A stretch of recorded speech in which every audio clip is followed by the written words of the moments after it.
Hello everyone. This is Jennifer Amalraj. இந்த வீடியோல 2 simple swing trading strategy தான் பார்க்க போறோம். ஃபர்ஸ்ட் ஸ்ட்ராட்டஜில பிரேக் அவுட்ல எப்படி ட்ரேட் பண்றது அப்படிங்க பார்க்க போறோம். இதுக்கு நம்ம எந்த இண்டிகேட்டரும் யூஸ் பண்ண மாட்டோம். ஜஸ்ட் வால்யூம் இண்டிகேட்டரையும் ட்ரெண்ட் லைனையும் கம்பைன் பண்ணி ஒரு ட்ரையாங்குலர் பேட்டர்ன்ல எப்படி நம்ம ட்ரேட் எடுக்கிறது அப்படிங்கிறத பார்க்க போறோம். செகண்ட் ஸ்ட்ராட்டஜில பொலிஞ்சர் பேண்ட் யூஸ் பண்ணி எப்படி ட்ரேட் எடுக்கிறது அப்படிங்கிறத பார்க்க போறோம். ஃபர்ஸ்ட் ட்ரையாங்குலர் பேட்டர்னாலே நமக்கு என்ன தெரியும்னா, இது ஒரு bidirectional pattern. Bidirectional பேட்டர்னா எந்த டைரக்ஷன்ல வேணாலும் பிரேக் அவுட் கொடுத்ததுக்கு அப்புறம் நமக்கு பிரைஸ் மூவ் ஆகும். ஸோ ரிவர்சல் கொடுக்கறதுக்கு சான்சஸ் அதிகமா இருக்கும். ஸோ இப்போ நீங்க ட்ரையாங்குலர் பேட்டர்ன் ட்ரேட் பண்றீங்கன்னா, அது ஒரு அப் ட்ரெண்ட்ல இருக்கும்போது, அதுக்கப்புறம் உங்களுக்கு வந்து ஒரு கன்சல்டேஷன் பீரியட்ல ட்ரையாங்குலர் பேட்டர்ன் ஃபார்ம் ஆச்சுன்னா, அதுலேருந்து நடக்கிற பிரேக் அவுட்ல நீங்க என்ட்ரி குடுத்தா மேக்ஸிமம் அது சக்சஸ் ஆகும். ஏன்னா, ட்ரையாங்குலர் பேட்டர்ன் மோஸ்ட்டா ஒரு புல்லிஷ் கன்டினியூஷன் பேட்டர்னா தான் ஆக்ட் ஆகும். சில டைம் மட்டும் தான் நமக்கு வந்து ரிவர்சல் குடுக்குறது. இப்போ இந்த பேட்டர்ன் யூஸ் பண்ணி நம்ம ஸ்விங் ட்ரேட் பண்ண போறோம். இதுக்கு நீங்க டெய்லி டைம் ஃப்ரேம்ல தான் ட்ரேட் எடுக்கணும். ஏன்னா, டெய்லி டைம் ஃப்ரேம் சூஸ் பண்ணீங்கன்னா, அங்க உங்களுக்கு நாய்ஸ் கம்மியா இருக்கும். பிரேக் அவுட் குடுத்ததுக்கு அப்புறம் என்ட்ரி குடுக்குறது ஈஸியா இருக்கும். ஏன்னா, டெய்லி டைம் ஃப்ரேம்ல உங்களுக்கு பிரேக் அவுட் குடுத்ததுக்கு அப்புறம் நீங்க என்ட்ரி எடுக்கும்போது, அது மேக்ஸிமம் ஃபேக் பிரேக் அவுட்டா இருக்க சான்சஸ் கம்மியா இருக்கும். இந்த பேட்டர்ன்ல ட்ரேட் பண்ணும்போது நீங்க என்ன அப்சர்வ் பண்ணணும்னா, பிரைஸ் வந்து முதல்ல அப் ட்ரெண்ட்ல இருக்கணும். அப் ட்ரெண்ட்ல இருக்கும்போது நீங்க வால்யூம் வந்து செக் பண்ணணும். வால்யூம் வந்து அதிகமா இருக்கணும். இன்கிரீஸ் ஆயிட்டே இருக்கணும். ஸோ அப் ட்ரெண்ட்ல பிரைஸ் மூவ் ஆகும்போது உங்களுக்கு வால்யூம் இன்கிரீஸ் ஆயிட்டு இருக்கணும். இதுக்கப்புறம் நமக்கு ஒரு கன்சல்டேஷன் பீரியட் நடக்கும். அந்த கன்சல்டேஷன் பீரியட்ல உங்களுக்கு வந்து ஒரு ட்ரையாங்குலர் பேட்டர்ன் ஃபார்ம் ஆகும். அதுக்கப்புறம் நீங்க வந்து பிரேக் அவுட் குடுக்கும்போது என்ட்ரி எடுப்பீங்க. அந்த ட்ரையாங்குலர் பேட்டர்ன் ஃபார்ம் ஆகும்போது உங்களுக்கு வால்யூம் கம்மியா இருக்கும். ஸோ அதையும் நீங்க செக் பண்ணிக்கணும். பிரேக் அவுட் குடுக்கும்போது உங்களுக்கு வால்யூம் வந்து இன்கிரீஸ் ஆயிருக்கணும் அங்க. ஸோ இந்த கண்டிஷன்ஸ்லாம் மீட் ஆனதுக்கு அப்புறம் தான் நீங்க என்ட்ரி எடுக்கணும். இப்போ இங்க நடக்கிற கன்சல்டேஷன் பீரியட் உங்களுக்கு ரொம்ப நாள் எடுக்குது அப்படின்னா, அந்த கன்சல்டேஷன் பீரியடுக்கு நீங்க இம்பார்ட்டன்ஸ் குடுக்கணும். ஏன்னா, இதுக்கப்புறம் வர மூவ்மெண்ட் வந்து ரொம்ப ஸ்பீடா இருக்கும். அதே மாதிரி மேக்ஸிமம் ஃபேக் பிரேக் அவுட்டா இருக்க சான்சஸ் கம்மியா இருக்கும். இப்போ நீங்க எலிட் வே தியரி உங்களுக்கு தெரியும்னா, இந்த ட்ரையாங்குலர் பேட்டர்ன் எந்த வேவ்ல ஃபார்ம் ஆயிருக்கு அப்படிங்கிறதையும் கொஞ்சம் கன்ஃபார்ம் பண்ணிட்டு கூட நீங்க என்ட்ரி எடுக்கலாம். அப்படி எடுக்கும்போது உங்க சைட்ல போறதுக்கு சான்சஸ் அதிகமா இருக்கும். இப்போ இந்த கன்சல்டேஷன் பீரியட் ரொம்ப நாள் எடுத்துட்டு இருக்கு அப்படின்னா, நெறைய ட்ரேடர்ஸ் இந்த பேட்டர்னுக்கு இம்பார்ட்டன்ஸ் குடுப்பாங்க. ஸோ உங்க கூட சேர்ந்து ட்ரேட் எடுக்கிறதுக்கு நெறைய ட்ரேடர்ஸ் வந்து இதுல பார்ட்டிசிபேட் பண்ணுவாங்க. ஸோ இதுக்கப்புறம் நடக்கிற பிரேக் அவுட் உங்களுக்கு ஃபேவரா மூவ் ஆகும். ஈஸியா ஒரு நியூ ஹையும் வந்து உங்களுக்கு ஃபார்ம் ஆகும். ஸோ நீங்க ட்ரையாங்குலர் பேட்டர்ன்ல ட்ரேட் பண்ணணும் அப்படின்னு டிசைட் பண்ணியிருக்கீங்க அப்படின்னா, இந்த பேட்டர்ன் ஃபார்ம் ஆகும்போது ஷார்ப்பா அப்சர்வ் பண்ணுங்க. அதே மாதிரி எல்லா கண்டிஷன்ஸ் மீட் ஆனதுக்கப்புறம் என்ட்ரி குடுக்கணும். முக்கியமா வால்யூம் செக் பண்ணணும். இந்த பேட்டர்ன்ல ட்ரேட் பண்ணும்போது நீங்க 1:2 ரிஸ்க் ரிவார்ட் ரேஷியோ ஃபாலோ பண்ணணும். ஸோ ட்ரேட் எடுக்கிறதுக்கு முன்னாடி நீங்க என்னெல்லாம் பண்ணணும் அப்படிங்கிறத பார்ப்போம். ஃபர்ஸ்ட்டு டெய்லி டைம் ஃப்ரேமுக்கு உங்களோட சார்ட்ட நீங்க மாத்திக்கணும். அதுக்கப்புறம் வால்யூம் இண்டிகேட்டர நீங்க வந்து செலக்ட் பண்ணிடுங்க. அதுக்கப்புறம் நீங்க என்ன பண்ணணும்னா, எந்த ஸ்டாக்க சூஸ் பண்ணியிருக்கீங்களோ அந்த ஸ்டாக் அப் ட்ரெண்ட்ல இருக்கணும். ஸோ ஹையர் ஹை ஹையர்ல வச்சு மூவ் ஆகணும். அந்த டைம் உங்களுக்கு வால்யூம் இன்கிரீஸ் ஆயிருக்கணும். அதுக்கப்புறம் ஒரு கன்சல்டேஷன் பீரியட் நடக்கும். ஸோ அந்த டைம் உங்களுக்கு லோயர் ஹைலாம் ஃபார்ம் ஆகும். ஸோ அந்த டைம் நீங்க வந்து ட்ரெண்ட் லைன் டிரா பண்ணணும். இதோட பாடி எல்லாத்தையும் கனெக்ட் பண்ணி ட்ரெண்ட் லைன் டிரா பண்ணி ஒரு ட்ரையாங்குலர் பேட்டர்ன் வந்து உங்களுக்கு ஃபார்ம் ஆகும். ஸோ அங்க நீங்க என்ன செக் பண்ணணும்னா, வால்யூம் வந்து செக் பண்ணிக்கணும். வால்யூம் கம்மியா இருக்கும். இதுக்கப்புறம் இந்த பேட்டர்ன்ல இருந்து உங்களுக்கு பிரேக் அவுட் நடக்கும். பிரேக் அவுட் நடக்கிற கேண்டில்ல வால்யூம் வந்து நல்லா இன்கிரீஸ் ஆயிருக்கணும். இன்னொரு விஷயம் நீங்க என்ன அப்சர்வ் பண்ணணும்னா, பிரேக் அவுட் கேண்டில வந்து நீங்க கண்டிப்பா அப்சர்வ் பண்ணணும். இப்போ பிரேக் அவுட் கேண்டில்ல உங்களுக்கு இந்த மாரி விக் இருக்கு அப்படின்னா, மேக்ஸிமம் அத கன்சிடர் பண்ணாதீங்க. அண்ட் இப்போ இந்த மாதிரி உங்களுக்கு சூப்பர் சைஸ் கேண்டில் வந்து பிரேக் அவுட் கேண்டிலா இருந்தாலும் அத கன்சிடர் பண்ணாதீங்க. அதுக்கு அடுத்த கேண்டில்ல நீங்க என்ட்ரி குடுக்குறீங்க அப்படின்னா, ரிஸ்க் ரிவார்ட் ரேஷியோ அடி வாங்கும். இப்போ ஒரு எக்ஸாம்பிள் பார்க்கலாம். இது daily time frame chart. Market வந்து இப்போ அப் ட்ரெண்ட்ல இருக்கு. இந்த ஹைய தாண்டும்போது ஒரு நியூ ஹையும் மேக் பண்ணிட்டு, இதுக்கப்புறம் நல்லா மூவ் ஆயிருக்கு. இந்த இடத்துல நமக்கு வந்து ட்ரையாங்குலர் பேட்டர்ன் ஃபார்ம் ஆயிருக்கு. இப்போ ஒரு பிரேக் அவுட் ட்ரேடரா நம்ம என்னலாம் இங்க செக் பண்ணணும் அப்படின்னா, இந்த இடத்துல வால்யூம் எப்படி இருந்திருக்கு? அண்ட் இந்த கன்சல்டேஷன் பீரியட்ல வால்யூம் எப்படி இருந்திருக்கு? அதுக்கப்புறம் பிரேக் அவுட் குடுத்ததுக்கப்புறம் வால்யூம் எப்படி இருந்துச்சு? இந்த 3யும் நம்ம வந்து செக் பண்ணணும். இங்க பிரைஸ் ஏறும்போதெல்லாம் இங்க வால்யூம் இன்கிரீஸ் ஆயிருக்கு. இந்த இடத்துல கன்சல்டேஷன் பீரியட்ல உங்களுக்கு வால்யூம் டிக்ரீஸ் ஆயிருக்கு. அடுத்து இது பிரேக் அவுட் கேண்டில். இந்த கேண்டில்ல வால்யூம் நமக்கு இன்கிரீஸ் ஆயிருக்கு. இப்போ நம்ம எங்க என்ட்ரி குடுக்கணும் அப்படின்னா, பிரேக் அவுட் கேண்டிலுக்கு அடுத்த கேண்டில்ல நம்ம என்ட்ரி குடுக்கணும். ஸ்டாப் லாஸ் செட் பண்றது, இந்த பேட்டர்னுக்கு கீழ நம்ம ஸ்டாப் லாஸ் செட் பண்ணிக்கலாம். இல்ல நீங்க ரிஸ்க் எடுக்க விரும்பல அப்படின்னா, பிரேக் அவுட் கேண்டில் கீழ கூட நீங்க ஸ்டாப் லாஸ் செட் பண்ணிக்கலாம். இந்த ட்ரேட்ல நமக்கு இந்த இடத்துல தான் என்ட்ரி கிடைச்சிருக்கு. இங்க இருந்து நமக்கு கிட்டத்தட்ட 4% வந்து டார்கெட் ரீச் ஆயிருக்கு. பிரேக் அவுட்ல ட்ரேட் பண்றவங்க மேக்ஸிமம் ட்ரெய்லிங் ஸ்டாப் லாஸ் தான் யூஸ் பண்ணுவாங்க. ஸோ இனிஷியலா ஸ்டாப் லாஸ் இங்க செட் பண்ணியிருப்பாங்க. இல்லன்னா இங்க செட் பண்ணியிருப்பாங்க. ஒன்ஸ் அது வந்து நியூ ஹை மேக் பண்ணதுக்கப்புறம், இதுக்கப்புறம் நடக்கிற புல் பேக்ல இருந்து நமக்கு மறுபடியும் ஒரு நியூ ஹை வந்து ஃபார்ம் பண்ணும்போது, அவங்க ஸ்டாப் லாஸ இந்த இடத்துல மாத்தி கொண்டு வருவாங்க. ஸோ அந்த மாதிரி கூட நீங்க வந்து சேஞ்ச் பண்ணிக்கலாம் உங்களோட ஸ்டாப் லாஸ. டார்கெட் செட் பண்றது நியர் பை ரெசிஸ்டன்ஸ் ஏரியால டார்கெட் செட் பண்ணணும். 1:2 ரிஸ்க் ரிவார்ட் ரேஷியோ ஃபாலோ பண்ற மாரி இருக்கணும். இப்போ அடுத்த எக்ஸாம்பிள் பார்க்கலாம். இங்க நமக்கு மார்க்கெட் அப் ட்ரெண்ட்ல இருக்கு. ஸோ இந்த டைம்லலாம் நீங்க வந்து வால்யூம் செக் பண்ணீங்கன்னா, வால்யூம் வந்து உங்களுக்கு இன்கிரீஸ் ஆயிருக்கு. இங்க உங்களுக்கு ட்ரையாங்குலர் பேட்டர்ன் ஃபார்ம் ஆயிருக்கு. அண்ட் இந்த பேட்டர்ன்ல இருந்து உங்களுக்கு பிரேக் அவுட் குடுத்திருக்கு. பிரேக் அவுட் கேண்டில்ல நீங்க வால்யூம் செக் பண்ணணும். வால்யூம் நல்லாவே இன்கிரீஸ் ஆயிருக்கு. பட் இங்க நீங்க என்ட்ரி எடுக்கும்போது என்ன நோட் பண்ணணும்னா, இந்த ஒரு கேண்டில் மட்டும் கிட்டத்தட்ட 4% கவர் பண்ணுது. ஸோ இங்க நீங்க என்ட்ரி எடுக்கிறீங்க அப்படின்னா, உங்களோட ஸ்டாப் லாஸ் வந்து கிட்டத்தட்ட 4% தாண்டி இருக்கும். ஏன்னா இது கீழ நீங்க வந்து ஸ்டாப் லாஸ் பிளேஸ் பண்ற மாரி இருக்கும். ஏன்னா என்ட்ரி கேண்டில் அங்க தான் இருக்கு. பேட்டர்னோட லோவும் அங்க தான் இருக்கு. ஸோ இங்க தான் நம்ம ஸ்டாப் லாஸ் செட் பண்ணுவோம். சப்போஸ் நீங்க இந்த இடத்துல என்ட்ரி எடுக்கிறீங்க அப்படின்னா, பொசிஷன் சைசிங்க அட்ஜஸ்ட் பண்ணி கூட என்ட்ரி எடுத்துக்கலாம். இல்லன்னா இந்த கேண்டிலோட 50% கிட்ட ரீட்ரேஸ்மென்ட் குடுக்கும்போது கூட நீங்க என்ட்ரி எடுத்துக்கலாம். இந்த ட்ரேட்லயே உங்களுக்கு கிட்டத்தட்ட 12% டார்கெட் ரீச் ஆயிருக்கு. இப்போ இந்த ட்ரையாங்குலர் பேட்டர்ன் ஃபார்ம் பண்ணும்போது நமக்கு கொஞ்ச நாள் தான் கன்சல்டேஷன் நடந்திருக்கு. கிட்டத்தட்ட 10 to 11 டேஸ் கிட்ட தான் கன்சல்டேஷன் நடந்திருக்கு. சில பேட்டர்ன்ல நமக்கு கன்சல்டேஷன் பீரியட் அதிகமா இருக்கும். ஸோ அந்த டைம்லாம் நெறைய ட்ரேடர்ஸ் வந்து அந்த பேட்டர்னுக்கு இம்பார்ட்டன்ஸ் குடுப்பாங்க. ஸோ நம்ம கூட சேர்ந்து பார்ட்டிசிபேட் பண்ணுவாங்க. அண்ட் அந்த ட்ரேட் நமக்கு ஃபேவரா மூவ் ஆக சான்சஸும் அதிகமா இருக்கும்.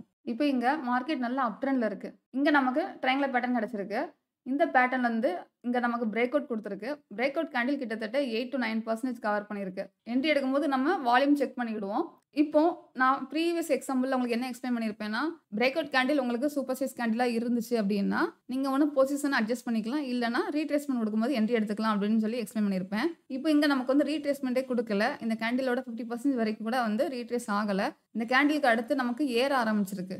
ஸோ இந்த பேட்டர்ன்ல நீங்க ட்ரேட் பண்ணணும்னு நினைக்கிறீங்க அப்படின்னா, ஃபர்ஸ்ட் நல்லா டிசைட் பண்ணிக்கணும். பிரேக் அவுட் கேண்டிலுக்கு அப்புறம் என்ட்ரி குடுக்கணுமா? இல்லன்னா ரீட்ரேஸ்மென்ட் குடுத்ததுக்கு அப்புறம் என்ட்ரி குடுக்கணுமா? அப்படிங்கிறத நீங்க டிசைட் பண்ணிக்கணும். ஏன்னா, சில நாள் உங்களுக்கு வந்து என்ட்ரி கிடைக்காம போக சான்சஸ் இருக்கு. இப்போ இங்க பிரேக் அவுட் கேண்டிலோட ஹைய தாண்டும்போது நீங்க என்ட்ரி குடுத்தீங்க அப்படின்னா, உங்களோட பொசிஷன் சைஸ அட்ஜஸ்ட் பண்ணிட்டு என்ட்ரி குடுங்க.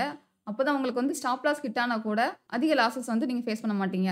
இந்த ட்ரேட்லயே உங்களுக்கு கிட்டத்தட்ட 36% வந்து டார்கெட் ரீச் ஆயிருக்கு. இங்கேயே நீங்க ட்ரைலிங் ஸ்டாப் லாஸ் யூஸ் பண்ணிக்கலாம். இனிஷியலா நம்ம வந்து இந்த கேண்டிலுக்கு கீழ ஸ்டாப் லாஸ் வச்சிருப்போம். இல்லன்னா இந்த பேட்டர்ன் கீழ ஸ்டாப் லாஸ் வச்சிருப்போம். ஸோ ஒன்ஸ் இது வந்து நியூ ஹை ஃபார்ம் பண்ணதுக்கப்புறம், அங்கருந்து உங்களுக்கு ஒரு புல் பேக் குடுக்கும். இதுக்கப்புறம் இந்த ஹைல இருந்து உங்களுக்கு பிரேக் ஆயி மறுபடியும் ஒரு நியூ ஹை ஃபார்ம் பண்ணும்போது, உங்களோட ஸ்டாப் லாஸ அங்க நீங்க மாத்தி கொண்டு வந்துக்கலாம். அதுக்கப்புறம் உங்களுக்கு எப்போ பிரைஸ் வந்து nearby resistance area touch பண்ணுதோ, அப்போ நீங்க மொத்தமா எக்ஸிட் ஆயிக்கலாம். இப்போ நம்ம செகண்ட் ஸ்ட்ராட்டஜி பார்க்கலாம். இங்க Bollinger band and Bollinger bandwidth 2யும் கம்பைன் பண்ணி எப்படி நம்ம பிரேக் அவுட்ல ட்ரேட் எடுக்கிறது அப்படிங்கிறத பார்க்க போறோம். பொதுவாவே நம்ம எந்த மார்க்கெட்ல ட்ரேட் பண்ணாலும் வாலட்டிலிட்டி அதிகமா இருக்கும். ஒரு எக்ஸாம்பிளுக்கு இப்போ கமாடிட்டி மார்க்கெட் எடுத்தீங்கன்னா, ஈவினிங் டைம் வாலட்டிலிட்டி அதிகமா இருக்கும். ஸோ ஒரு ட்ரேடரா வாலட்டிலிட்டிய ஹேண்டில் பண்றதுக்கு நமக்கு தெரிஞ்சிருக்கணும். சப்போஸ் நமக்கு அத ஹேண்டில் பண்ண தெரியல அப்படின்னா, நம்ம எந்த ட்ரேட் எடுத்தாலும் அந்த ட்ரேட்ல நம்ம மேக்ஸிமம் லாஸஸ் ஃபேஸ் பண்ண சான்சஸ் அதிகமா இருக்கு. ஸோ அப்படி லாஸ் வரும்போது மத்த ட்ரேட விட அந்த ட்ரேட்ல நமக்கு லாஸ் அதிகமா வர சான்சஸ் இருக்கு. ஸோ ஒரு ட்ரேடரா நமக்கு வாலட்டிலிட்டிய ஹேண்டில் பண்ண தெரியணும். இதுக்கு தான் நம்ம இங்க Bollinger band and Bollinger bandwidth 2யும் யூஸ் பண்ண போறோம். போலிஞ்சர் பேண்ட்ல அப்பர் பேண்டுங்கிறது ஒரு ரெசிஸ்டன்ஸ் ஆக்ட் ஆகும் அண்ட் லோயர் பேண்டுங்கிறது ஒரு சப்போர்ட் ஆக்ட் ஆகும். வாலட்டிலிட்டி டைம் பார்த்தீங்கன்னா, அப்பர் பேண்ட தாண்டி பிரைஸ் ஏறி க்ளோஸ் வச்சு நமக்கு அப்பர் பேண்ட கிராஸ் பண்ணியே தான் மேக்ஸிமம் மூவ் ஆகும். அதே மாதிரி லோயர் பேண்ட் கீழ வந்து பிரைஸ் மூவ் ஆகும்போது, வாலட்டிலிட்டி டைம் நமக்கு லோயர் பேண்ட் கீழயே பிரைஸ் டிராவல் ஆக சான்சஸ் அதிகமா இருக்கும். போலிஞ்சர் பேண்டோட ஒரு எக்ஸ்டென்ஷனா போலிஞ்சர் பேண்ட்வித்த ஜான் போலிஞ்சர் டெவலப் பண்ணியிருப்பாங்க. இங்க நமக்கு போலிஞ்சர் பேண்ட் ரொம்ப ஷார்ட்டா இருக்கும்போது, போலிஞ்சர் பேண்ட்வித் ஃப்ளாட்டா இருக்கும். எப்போ போலிஞ்சர் பேண்ட் எக்ஸ்பேண்ட் ஆகுதோ, அந்த டைம் நமக்கு போலிஞ்சர் பேண்ட்வித் ரைஸ் ஆகும். நமக்கு எதுக்கு போலிஞ்சர் பேண்ட் எக்ஸ்பேண்ட் ஆகுதுன்னா, வாலட்டிலிட்டி டைம் தான் அந்த போலிஞ்சர் பேண்ட் நமக்கு எக்ஸ்பேண்ட் ஆகும். ஸோ அந்த டைம் நமக்கு போலிஞ்சர் பேண்ட்வித் ரைஸ் ஆகும். ஸோ இப்போ நம்ம எங்க பை பண்ணுவோம் அப்படின்னா, எப்போ நமக்கு போலிஞ்சர் பேண்டோட அப்பர் பேண்ட தாண்டி பிரைஸ் க்ளோஸ் வச்சிருக்கோ அண்ட் அந்த டைம் நமக்கு போலிஞ்சர் பேண்ட்வித் ரைஸ் ஆச்சு அப்படின்னா, அந்த இடத்துல நம்ம என்ட்ரி குடுப்போம். ஸோ அந்த டைம் நம்ம அந்த பிரேக் அவுட் ட்ரேட்ல ட்ரேட் பண்ணும்போது, மேக்ஸிமம் ஒரு ஸ்விங்க நம்ம கேட்ச் பண்ணதுக்கு சான்சஸ் அதிகமா இருக்கு. இது ஒரு ஸ்விங் ட்ரேடிங் ஸ்ட்ராட்டஜி. இதுக்கு நீங்க 30 மினிட்ஸ் டைம் ஃப்ரேம்ல இருந்து எந்த டைம் ஃப்ரேம் வேணா யூஸ் பண்ணிக்கலாம். பட் 30 மினிட்ஸ் டைம் ஃப்ரேம் கீழ எந்த டைம் ஃப்ரேம்ல நீங்க செலக்ட் பண்ணக்கூடாது. ஸோ நீங்க இங்க 30 மினிட்ஸ் டைம் ஃப்ரேம் யூஸ் பண்ணிக்கலாம். இல்லன்னா 1 ஹவர் யூஸ் பண்ணிக்கலாம். இல்லன்னா டெய்லி டைம் ஃப்ரேம் கூட யூஸ் பண்ணிக்கலாம். இப்போ ஒரு எக்ஸாம்பிள் பார்க்கலாம். இங்க நான் 30 மினிட்ஸ் டைம் ஃப்ரேம் சூஸ் பண்ணியிருக்கேன். இப்போ நீங்க இண்டிகேட்டர்ல போய் போலிஞ்சர் பேண்ட்னு சொல்லி டைப் பண்ணணும். ஸோ இங்க இருக்கிற போலிஞ்சர் பேண்ட செலக்ட் பண்ணிடுங்க. இதுக்கப்புறம் போலிஞ்சர் பேண்ட்வித் இருக்குல்ல, இதையும் செலக்ட் பண்ணிடுங்க. இப்போ இங்க நமக்கு ரேஞ்ச் மார்க்கெட்ல இருந்துச்சு. இதுக்கப்புறம் நமக்கு ஒரு கேப் அப்ல பிரேக் அவுட் நடந்திருக்கு. இப்போ இந்த பிரேக் அவுட் கேண்டிலோட ஹைய தாண்டும் போது நம்ம என்ட்ரி குடுக்கணும். ஸ்டாப் லாஸ் செட் பண்றது போலிஞ்சர் பேண்டோட மிடில் லைன் கீழ பிரைஸ் மூவ் ஆகும்போது நம்ம ஸ்டாப் லாஸ் போட்டு வெளிய வரணும். ஸோ என்ட்ரி குடுக்கிறதுக்கு முன்னாடி நம்ம என்ன செக் பண்ணணும்னா, போலிஞ்சர் பேண்ட்வித்த செக் பண்ணணும். இங்க நமக்கு ரேஞ்ச் மார்க்கெட்ல இருக்கும்போது போலிஞ்சர் பேண்ட்வித் ஃப்ளாட்டா இருந்துச்சு. ஸோ இங்க அப்பர் பேண்ட தாண்டி நமக்கு பிரேக் அவுட் நடந்ததுக்கு அப்புறம் போலிஞ்சர் பேண்ட்வித் இன்கிரீஸ் ஆயிருக்கு. ஸோ இங்க நம்ம என்ட்ரி எடுத்திருக்கோம் அப்படின்னா, இது ஒரு பிரேக் அவுட் ட்ரேட் அப்படிங்கிறதுக்காக நம்ம இங்க ட்ரைலிங் ஸ்டாப் லாஸ் யூஸ் பண்ணணும். ஸோ இனிஷியலா நம்மளோட ஸ்டாப் லாஸ் இங்க தான் இருக்கும். சப்போஸ் நீங்க இந்த ஸ்டாப் லாஸ் ரொம்ப வைடா இருக்கு அப்படின்னு நினைக்கிறீங்கன்னா, ஒண்ணு உங்களோட பிரேக் அவுட் கேண்டில் கீழ வச்சுக்கலாம். இல்லன்னா உங்களோட என்ட்ரி கேண்டில் கீழ கூட நீங்க வச்சுக்கலாம். இங்க இருந்து பிரைஸ் மூவ் ஆயி ஒரு நியூ ஹை ஃபார்ம் பண்ணதுக்கு அப்புறம் நமக்கு ஒரு புல் பேக் குடுக்கும். இந்த புல் பேக் முடியும்போது நமக்கு இத தாண்டி ஒரு நியூ ஹை ஃபார்ம் பண்ணணும். ஸோ அந்த டைம் நம்மளோட ஸ்டாப் லாஸ மாத்தி இங்க கொண்டு வரணும். ஸோ இந்த மாரி நீங்க பண்ணீங்கன்னா, ஒரு பிரேக் அவுட் ட்ரேட்ல உங்களால ரொம்ப நாளைக்கு டிராவல் பண்ண முடியும். சப்போஸ் நீங்க இந்த போலிஞ்சர் பேண்டோட மிடில் லைன் கீழ நீங்க ஸ்டாப் லாஸ் போட்டிருந்தீங்க அப்படின்னா, இந்த இடத்துல நீங்க எக்ஸிட் ஆயிருப்பீங்க. ஸோ ஃபர்ஸ்ட்டு எந்த இடத்துல நம்ம ஸ்டாப் லாஸ் போடணும் அப்படிங்கிறத நீங்க டிசைட் பண்ணணும். சப்போஸ் நீங்க இதுக்கு கீழ ஸ்டாப் லாஸ் போட போறீங்க அப்டின்னா, நமக்கு கன்சல்டேஷன் ரேஞ்ச் ரொம்ப கம்மியா இருக்கு அப்டின்னா, நீங்க அதுக்கு கீழ ஸ்டாப் லாஸ் போட்டுடுங்க. சப்போஸ் உங்களுக்கு ரொம்ப நேரமா கன்சாலிடேட் ஆயிட்டு இருக்கு. அதுக்கப்புறம் தான் உங்களுக்கு பிரேக் அவுட்டே குடுத்துருக்கு அப்டின்னா, ஹையர் ஹையர் லோ வச்சு மூவ் ஆகும்போது, உங்களோட ஸ்டாப் லாஸ மாத்தி கொண்டு வரது பெட்டரா இருக்கும். ஏன்னா, நமக்கு ரொம்ப நேரமா கன்சல்டேஷன் பீரியட்ல இருந்து பிரேக் அவுட் நடக்குது அப்டின்னா, அதுவும் அந்த போல்லின்ஜர் பேண்டோட அப்பர் பேண்ட தாண்டி பிரைஸ் க்ளோஸ் வச்சிருக்கு அப்டின்னா, நமக்கு மேக்ஸிமம் அதே டைரக்ஷன்ல மூவ் ஆக சான்சஸ் அதிகமா இருக்கும். இங்க நமக்கு போல்லின்ஜர் பேண்டோட மிடில் லைன் எப்பவுமே ஒரு சப்போர்ட் ஆக்ட் ஆகும். அதுக்காக தான் நம்ம இந்த லைனுக்கு கீழ ஸ்டாப் லாஸ் போட்டு எக்ஸிட் ஆகுறோம்.